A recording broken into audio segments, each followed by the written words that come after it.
आपण पाहत आहात सत्यदर्शन न्यूज। यंत्रमागधारकांचा प्रश्न आमदार विजय देशमुख यांनी अधिवेशनात मांडला व सदृद्योग मंत्र्याकडून दिलासा। सोलापुरातील यंत्रमागधारकांचा प्रश्न आमदार विजयकुमार देशमुख यांनी विधिमंडळातील आज पावसाळी अधिवेशन 2024 मध्ये मांडला। यंत्रमाग प्रामुख्याने टेरी टॉवेल व जॅकॉर्ड चादरीचे उत्पादन होते।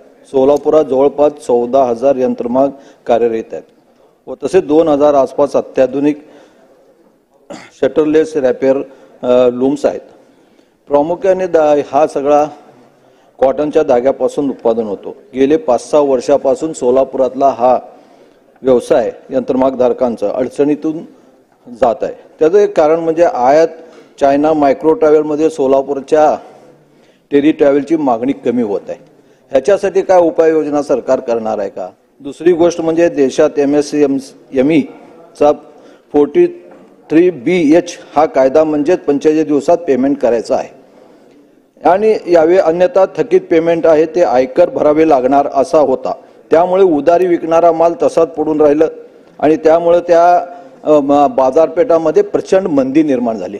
मग या कायद्यामध्ये या यंत्रमाग ज्या आपण उत्पादन होतो त्याच्यावर आपण केंद्र शासनाला विनंती करणार आहेत का? ह्याच्यामध्ये काहीतरी सूट या आपल्या या व्यवसायधारकांना मिळणार आहे का? हे 2 प्रश्न। वस्त्रोद्योग मंत्री चंद्रकांत पाटील यांचे या विषयाकडे लक्ष वेधून घेतले। वस्त्रोद्योग मंत्र्यांनी लागलीच आमदार विजयकुमार देशमुख यांनी उपस्थित केलेल्या प्रश्नासंदर्भात केंद्र शासनाकडे पाठपुरावा करून या वस्त्रोद्योगातील उत्पादकांना योग्य तो दिलासा देण्यासंदर्भात आश्वासन दिले।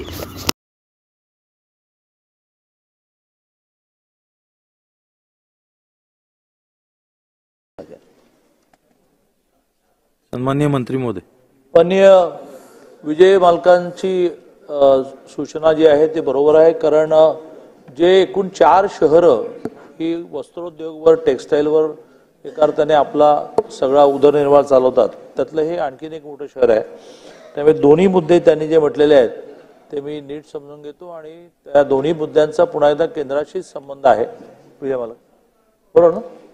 तर मला फिनलेसाठी तर जावंच लागेल। मला ज्या वेळेला काहीतरी घटना घडते त्यावेळेला मलाही त्याच्या खूप वेदना होतात, त्यावेळेला हाही विषय त्याच्याशी जोडतो मी।